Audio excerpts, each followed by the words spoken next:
Doctor ortho Ayurvedic oil and capsule. अब दर्द भी घुटने टेकेगा। टनकपुर को मुख्यमंत्री धामी की बड़ी सौगात, चीनी गोट को मिलेगी बड़ा बाढ़ से सुरक्षा। 5.74 करोड़ रुपए की परियोजना का शुभारंभ।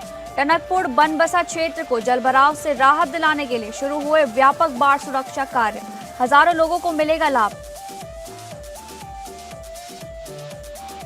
चंपावत के भंडारबोरा जिला पंचायत चुनाव विवाद में नया मोड़। जिला स्तर न्यायालय में प्रस्तुत दोनों मतगणना रिपोर्ट में भाजपा समर्थित शैलेश जोशी विजयी, लेकिन न्यायालय ने लिपिकीय त्रुटियों को आधार मानते हुए निर्वाचन को किया निरस्त। अब फैसले के खिलाफ हाईकोर्ट का दरवाजा खटखटाएंगे शैलेश जोशी। 20 मई को पूरे उत्तराखंड में मेडिकल स्टोर बंद। डिस्ट्रिक्ट केमिस्ट एवं ड्रगिस्ट एसोसिएशन का ऐलान। सरकार को भेजा ज्ञापन। नकली और अनुचित ब्रांड की दवाइयों के बढ़ते खतरे को लेकर उठाई आवाज।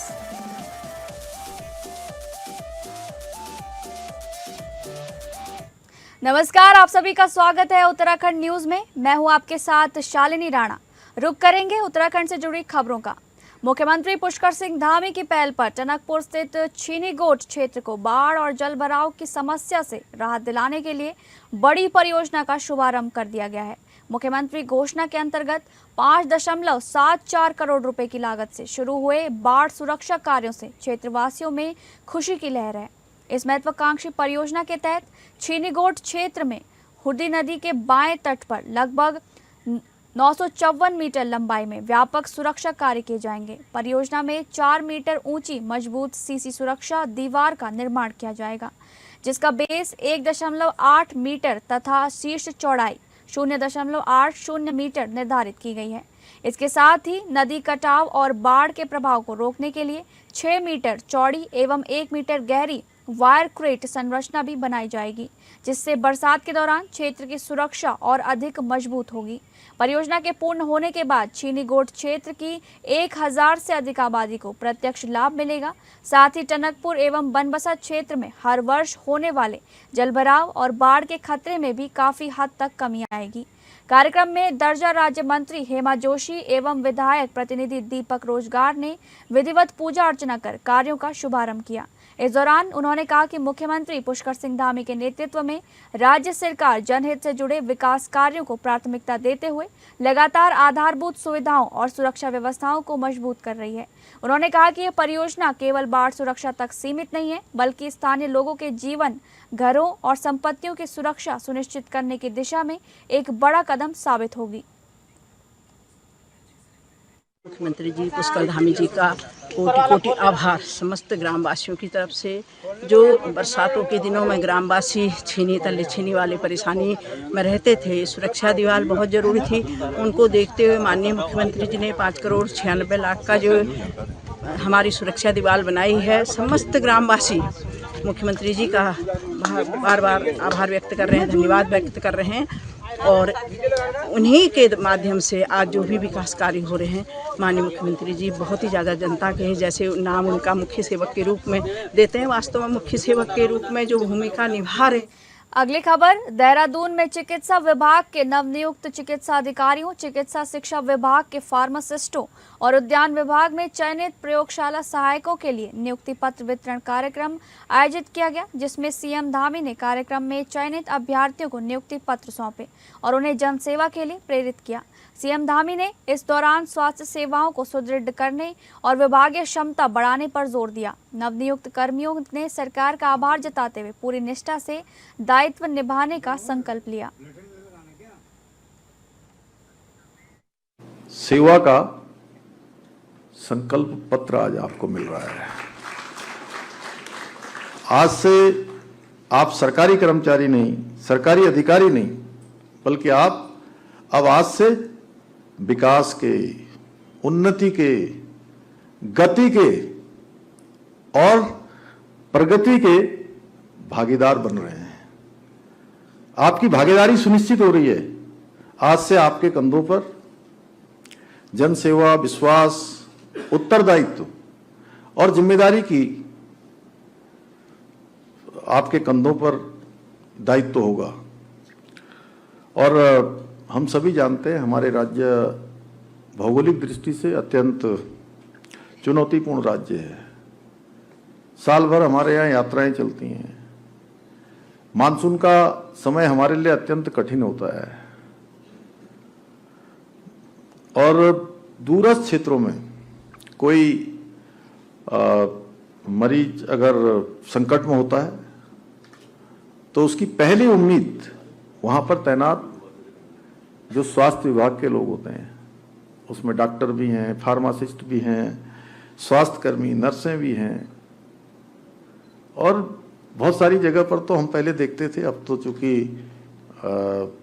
काफ़ी सारा प्रयास माननीय प्रधानमंत्री जी के इस जिम्मेदारी पर आने के बाद 2014 के बाद हुआ, राज्य में हम लोगों ने भी बहुत काम किया। बहुत सारी जगह पर तो वार्ड बॉय भी जो है वो डॉक्टर का ही काम करते थे अनुभव के आधार पर। स्वास्थ्य विभाग में जो अस्पताल में किसी जिम्मेदारी पर होता था, पता भी नहीं लगता था बचपन में सुई कौन लगा रहा है। सुबोध भाई, आप तो खैर हमसे और आगे के हो लेकिन मैंने अब अगली खबर का रुख करेंगे। नीट पेपर लीक प्रकरण को लेकर शहर कांग्रेस अध्यक्ष अमित गुप्ता के नेतृत्व में शहीद भगत सिंह चौक पर दर्जनों कार्यकर्ताओं ने शिक्षा मंत्री का पुतला दहन किया और नीट पेपर लीक घोटाले में आरोपियों की जल्द से जल्द गिरफ्तारी की मांग की। इस दौरान कांग्रेसी कार्यकर्ताओं ने सरकार के खिलाफ जमकर नारेबाजी की और इसे बच्चों के भविष्य के साथ खिलवाड़ बताया। शहर कांग्रेस अध्यक्ष अमित गुप्ता ने कहा कि बच्चा पूरे साल भर मेहनत करता है और जब परीक्षा की बारी आती है तो उसे ज्ञात होता है कि पेपर लीक हो गया है। ऐसे में मानसिक रूप से परेशान वो बच्चा हो जाता है। उन्होंने कहा कि इस पर सख्त कार्रवाई की जानी चाहिए और दोषियों को जल्द से जल्द गिरफ्तार किया जाना चाहिए। पूर्व नगर पालिका अध्यक्ष अनुज गुप्ता ने कहा कि ये नौजवानों की भविष्य के साथ खिलवाड़ है।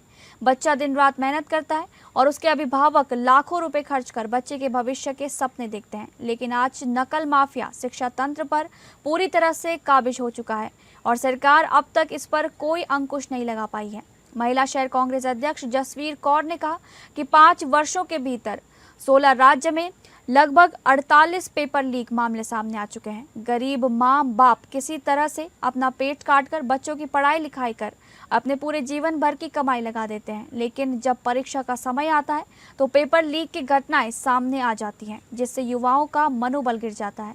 युवा नेता सौरभ सोनकर ने भी कहा कि नेशनल टेस्टिंग एजेंसी पूरी तरह फेल हो चुकी है और आज युवा हताश और निराश है। उन्होंने कहा कि सरकार को जल्द से जल्द ऐसे लोगों के खिलाफ कठोर कार्रवाई करनी चाहिए जो बच्चों के भविष्य के साथ खिलवाड़ कर रहे हैं। देख रहा हूँ जिस तरह से उत्तराखंड प्रदेश में लगातार पेपर लीक का मामला चल रहा था, केंद्र सरकार भी उसमें कहीं ना कहीं नाकाम है। 2014 से लेकर अभी तक 4 बार नीट का जो पेपर हुआ वो लीक हुआ और भाजपा के लोगों ने ही लीक किया। भाजपा के लोगों ने ही खरीद फरोख्त कर उस पेपर का आउट किया। ऐसे लोगों के खिलाफ सख्त से सख्त कार्रवाई होनी चाहिए। अगली खबर हल्द्वानी से है, जहां पर हल्द्वानी से कांग्रेस विधायक सुमित हरदेश ने प्रधानमंत्री नरेंद्र मोदी के ईंधन बचाने और सोना न खरीदने के आह्वान के बाद उत्तराखंड की धामी कैबिनेट द्वारा नो व्हीकल डे सहित अन्य निर्णय लिए जाने पर सवाल उठाते हुए कहा कि पहले सरकार ये बताएं कि क्या संकट आने वाला है और पब्लिक ट्रांसपोर्ट सहित यातायात के अन्य विकल्पों पर सरकार क्या विचार कर रही है। उन्होंने कहा कि सरकार को ये भी स्पष्ट करना चाहिए कि क्या देश गंभीर संकट में पहुंचने वाला है, क्योंकि जिस तरह से हालात बनते दिखाई दे रहे हैं उससे यही अंदाजा लगाया जा रहा है। वहीं इन सब के बीच नीट जैसी परीक्षा लीक होकर रद्द हो जाने के सवाल पर सुमित हृदयेश ने कहा कि ये सरकार का बहुत बड़ा फेलियर है, लाखों युवाओं के भविष्य के साथ कुठारघात है। देश की सबसे बड़ी परीक्षा एजेंसी का पेपर लीक होने से युवाओं में गहरी हताशा है। शर्मनाक बात है, 21वीं शताब्दी में हम लोग हैं और पेपर लीक हो रहा है और हम देखते थे, सुनते थे कि भाई ये पेपर लीक, वो पेपर लीक, यहाँ पेपर लीक। उत्तराखंड ने तो खुद ही इतना झेला है और पूरे हमारा जो हायर एजुकेशन सिस्टम है पूरा और जो चयन प्रक्रिया है, इस पे आप लोग न्यू एजुकेशन पॉलिसी लाते हैं, आप लोग सिलेबस को बदलने का काम करते हैं, आपने ये सब कार्य कर दिए, लेकिन आप कोई भी ऐसी व्यवस्था इस देश में नहीं ला पाए हैं जहाँ पे हमारे जो अभ्यर्थी हैं अपने आप को सुरक्षित महसूस करें। सरकार की बहुत बड़ी विफलता है और ये पेपर लीक लगातार जो हो रहे हैं, इसमें जो संलिप्तता आ रही है वो लगातार संकेत दे रही। चंपावत से खबर है, जहां पर चर्चित भंडार बोरा जिला पंचायत सीट का मामला एक बार फिर सुर्खियों में आ गया है। त्रिस्तरीय पंचायत चुनाव 2025 के इस बहुचर्चित चुनावी विवाद में जिला स्तर न्यायालय में प्रस्तुत दोनों आधिकारिक मतगणना अभिलेखों में भाजपा समर्थित प्रत्याशी शैलेश जोशी को ही विजयी दर्शाया गया है। जानकारी के अनुसार भंडार बोरा सीट पर हुए चुनाव में शैलेश जोशी और उनके प्रतिद्वंदी कमल सिंह रावत के बीच कांटे की टक्कर देखने को मिली थी। मतगणना के बाद परिणाम शैलेश जोशी के पक्ष में घोषित किया गया था, जिसके बाद इस चुनाव परिणाम को न्यायालय में चुनौती दी गई। सुनवाई के दौरान न्यायालय में प्रस्तुत मतगणना परिणाम विवरणी के अनुसार कमल सिंह रावत को 3111 मत प्राप्त हुए, जबकि शैलेश जोशी को 3282 मत मिले। इस आधार पर शैलेश जोशी 171 मतों से विजयी पाए गए। इसके बाद प्रस्तुत मतगणना विवरणी में कमल सिंह रावत को 3257 मत और शैलेश जोशी को 3282 मत प्राप्त दर्शाए गए। यहां भी शैलेश जोशी 25 मतों की बढ़त के साथ आगे रहे। दोनों अभिलेखों में तीसरे प्रत्याशी अशोक सिंह को 48 तथा कुल 278 मत निरस्त दर्शाए गए हैं। सबसे महत्वपूर्ण तथ्य ये रहा कि दोनों अलग अलग आधिकारिक मतगणना रिपोर्टों में विजेता के रूप में शैलेश जोशी का नाम सामने आया। हालांकि न्यायालय ने मतगणना प्रक्रिया में पाई गई लिपिकीय त्रुटियों को आधार मानते हुए निर्वाचन को निरस्त कर दिया, लेकिन किसी अन्य प्रत्याशी को विजयी घोषित नहीं किया। अब शैलेश जोशी पक्ष इस फैसले को लेकर उच्च न्यायालय में चुनौती देने की तैयारी में जुट गया है। देखिए, जो ये चुनाव याचिका थी, इस विषय पे मैं थोड़ा-सा ध्यान जनता का आकर्षित करना चाहूँगा। जो शैलेश जोशी जी हैं, वो हमारे पास इस विषय पे आए हुए थे। तो हम जो माननीय जिला न्यायाधीश चंपावत का जो आदेश है, उसका हमने अध्ययन किया और आगे भी हम काफ़ी अध्ययन कर रहे हैं। और हमारी अभी जो तैयारी चल रही है, वो माननीय उच्च न्यायालय के लिए हम पूर्ण रूप से तैयारी कर रहे हैं। और समस्त जो दस्तावेज हैं हमारे, जो भी न्याय निर्णय है, उन सब के आधार पे कई वरिष्ठ अधिवक्ताओं से हमारी बातचीत चल रही है। उस बातचीत के आधार पे हम बहुत शीघ्र इसमें माननीय उच्च न्यायालय में याचिका दाखिल करेंगे। परंतु इससे पहले मैं थोड़ा-सा ध्यान आप सभी का आकर्षित करना चाहूँगा, जो इस विषय पे एक प्रोपेगेंडा बनाया जा रहा है। अगली खबर, district chemist and druggist association Champawat ने जिलाधिकारी के माध्यम से सरकार को एक महत्वपूर्ण ज्ञापन भेजते हुए 20 मई 2026 को समस्त मेडिकल स्टोर बंद रखने की घोषणा की है। संगठन ने नकली एवं अनुचित ब्रांड की दवाइयों के बढ़ते खतरे, एंटी माइक्रोबियल रेसिस्टेंट AMR और दवा बाजार में बढ़ती अव्यवस्था को जन स्वास्थ्य के लिए गंभीर खतरा बताया है। एसोसिएशन का कहना है कि वर्तमान समय में दवाओं पर हो रही अत्यधिक डीप डिस्काउंटिंग और अनियमित व्यापारिक गतिविधियों के कारण असली दवाओं की गुणवत्ता और मरीजों की सुरक्षा पर बड़ा संकट खड़ा हो गया है। संगठन ने स्पष्ट कहा कि दवा केवल व्यापार नहीं, बल्कि सीधे जनता के जीवन और स्वास्थ्य से जुड़ा विषय है।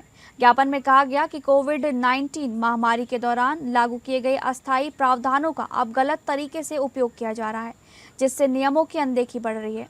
एसोसिएशन ने सरकार से मांग की है कि GSR के नियमों को पुनः प्रभावी रूप से लागू किया जाए।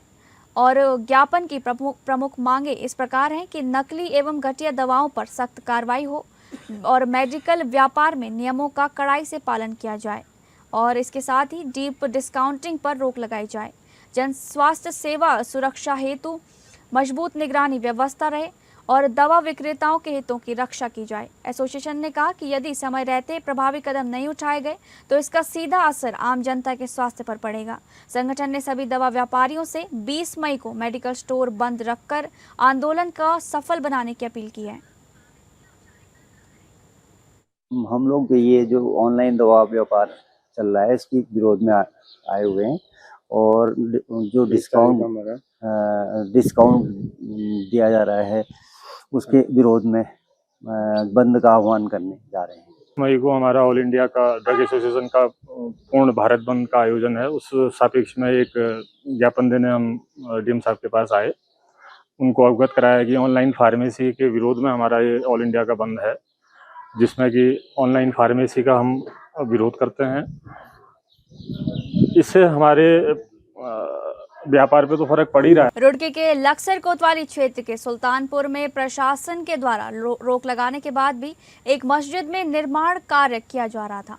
सोशल मीडिया पर दावा किया गया कि मस्जिद के निर्माण पर रोक के बावजूद भी निर्माण कार्य किया जा रहा है, जिसके बाद प्रशासन हरकत में आया, जिसके बाद लक्सर एसडीएम अनिल शुक्ला पुलिस बल के साथ मौके पर पहुंचे और मस्जिद में हो रहे निर्माण कार्य को रुकवा दिया गया। बता दें कि सुल्तानपुर में पिछले कुछ साल से एक मस्जिद का निर्माण कार्य किया जा रहा था।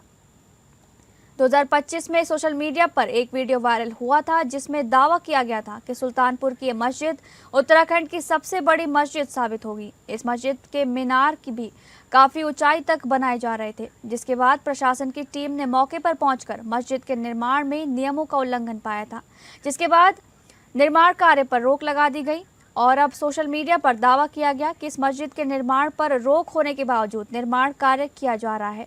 प्रशासन हरकत में आया है, जिसके बाद एसडीएम अनिल शुक्ला पुलिस बल के साथ मौके पर पहुंचे और निर्माण कार्य को रुकवा दिया गया है। एसडीएम अनिल शुक्ला ने बातचीत में बताया कि मस्जिद से जुड़े लोगों का कहना है कि यहां पर रहने वाले लोगों को कुछ दिक्कतें होती हैं, जिस कारण मस्जिद में पत्थर और अन्य जगह पर घिसाई का काम किया जा रहा था, लेकिन फिर भी सभी तरह के कार्य को रुकवा दिया गया है।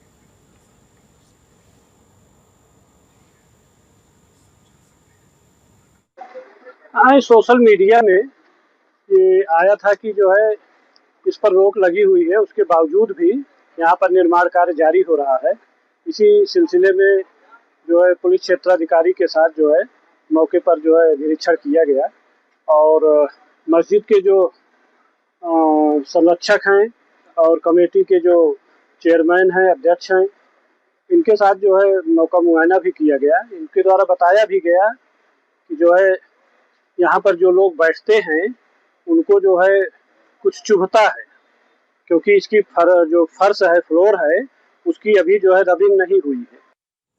अगली खबर रुड़की की भगवानपुर तहसील के बुग्गावाला थाना क्षेत्र के मुजाहिदपुर बंदरजूड़ गांव में करीब 1 महीना पहले एक विवाहिता ने अपने पति पर 3 तलाक देने और ससुराल पक्ष पर दहेज उत्पीड़न सहित मारपीट कर घर से निकालने का आरोप लगाया था। पुलिस ने तहरीर के आधार पर 4 अप्रैल 2026 को मुकदमा दर्ज कर लिया था, जिसके बाद पुलिस ने जांच में विवाहिता के पति दानिश को हलाला अपराध का भी दोषी पाया है। जांच के बाद पुलिस के द्वारा अपनी चार्जशीट में हलाला को अपराध मानते हुए मुकदमे में शामिल कर लिया गया है। बता दें कि मुजाहिदपुर बंदरजूड़ गांव निवासी एक युवती की शादी करीब 2.5 साल पहले गांव के ही दानिश नाम के एक युवक के साथ हुई थी। विवाहिता का आरोप है कि ससुराल के लोग शादी के बाद से विवाहिता का लगातार उत्पीड़न कर रहे थे। विवाहिता का आरोप है कि पति दानिश के द्वारा विवाहिता को 3 तलाक दिया गया है। इसके साथ ही विवाहिता ने आरोप लगाया था कि पति के द्वारा उसके साथ जबरन हलाला अपराध भी कराया गया है। विवाहिता के द्वारा आरोप लगाया गया था कि पति और ससुराल पक्ष के लोगों के द्वारा उसके साथ मारपीट की घटना हुई है, जिसके बाद से विवाहिता अपने मायके में रह रही है। पुलिस ने तहरीर के आधार पर मुकदमा दर्ज कर लिया है, जिसके बाद पुलिस के द्वारा मामले की जांच शुरू कर दी गई थी। पुलिस की जांच में सामने आया है कि विवाहिता के साथ जबरन हलाला अपराध की घटना को भी अंजाम दिया गया है। पुलिस के द्वारा अपनी चार्जशीट में अब हलाला अपराध को भी शामिल कर लिया गया है। हलाला को अपराध की तरह मुकदमे में शामिल करने की देश में पहली घटना है। उत्तराखंड में यूसीसी लागू होने के बाद हलाला को दुष्कर्म जैसा अपराध माना जाता है, जिस पर पति और हलाला करने वाले गैर मर्द को कानूनी प्रक्रिया का सामना करना पड़ता है। इसको एक लेडी हैं, उनके द्वारा अपने हस्बैंड और मतलब पति और इसके अलावा 6 लोग और टोटल 7 लोगों पर एक केस रजिस्टर करवाया था, जो कि 115(2) और 85 BNS 3/4 दहेज अधिनियम और मुस्लिम विवाह अधिनियम इसमें इसके तहत ये FIR रजिस्टर हुई थी और तफ्तीश इसमें शुरू हुई।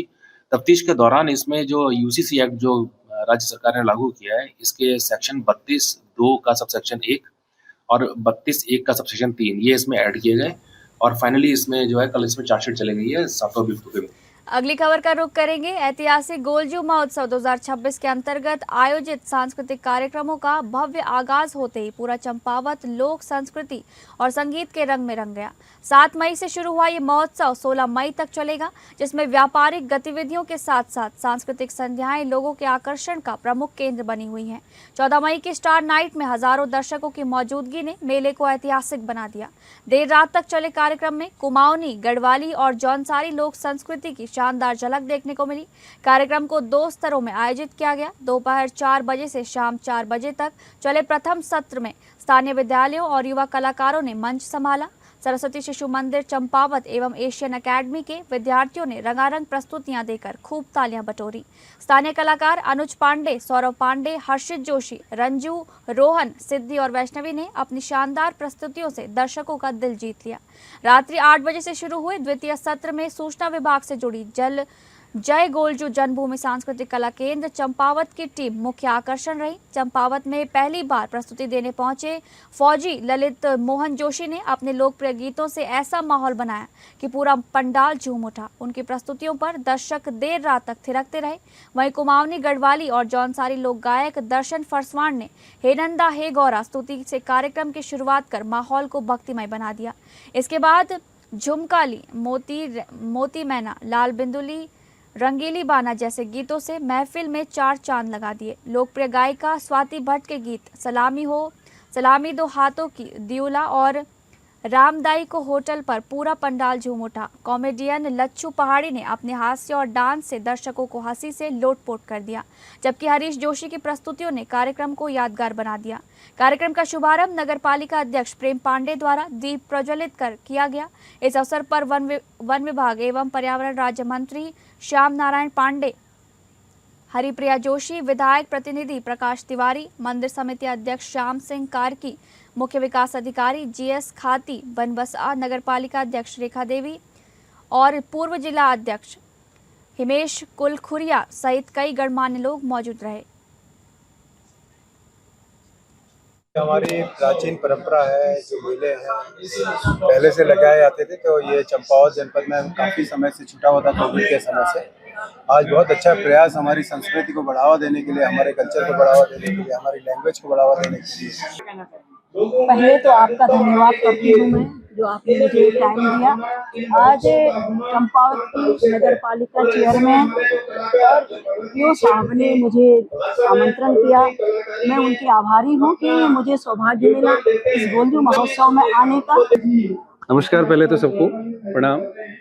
और आज पहली बार गोलजू महोत्सव में आया हूँ। बहुत अच्छा लग रहा है कि आज इतनी पब्लिक यहाँ बैठी है और जो हमें सुनते हैं उनका प्यार मिलता रहता है। आज उन्हीं की वजह से यहाँ पर पहुँचे। फिलहाल उत्तराखंड न्यूज में बस इतना ही। नमस्कार।